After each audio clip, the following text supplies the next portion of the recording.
G'day there, are you a FIFO worker?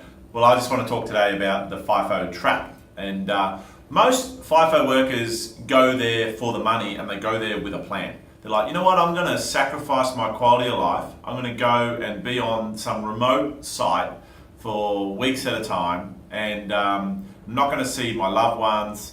I'm not going to be able to see my mates. I'm not going to be able to play footy. I'm not going to be able to do all those things that you normally enjoy. But you go there because there's a goal, right? Which is to get ahead financially, big money in the mines, let's go. Here's what happens though, it doesn't end up working out that way, does it? Because you go there and yeah, you don't spend any money when you're there, but then when you come home, what do you do in your time off?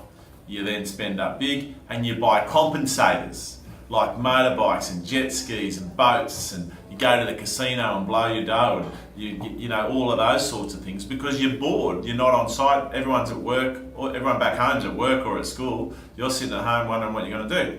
So this is a big trap that people get in. And then you get high on the drug that is that higher income and you don't want to quit because you don't want to come back to the city and earn a small amount of money again. So what do? You get in the FIFO trap, right?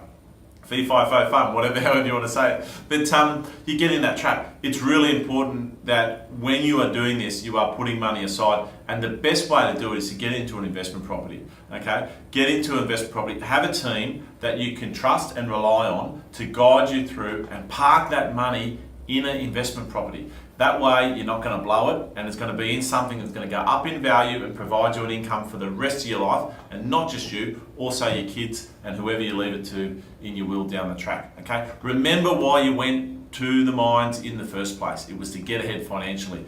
If you're not getting ahead, it's probably because you're not doing the right things with it. Now, people prioritize their money spending based on whatever knowledge they have. When you know property investment and you know how powerful it is and you know how you can make some great money from it, you'll be motivated to put that money in the right place. So start by consuming the content, the education that we provide. Watch one of our webinars, tune into our next webinar, we'll put a link below for it. But start on that journey. Once you start to understand that, you'll change your spending habits real quick, and instead of buying that boat, you'll say, no, I'm going to get an investment property first. The other thing I say to people is once you get an investment property, then buy yourself a boat, or then go on a trip to Bali.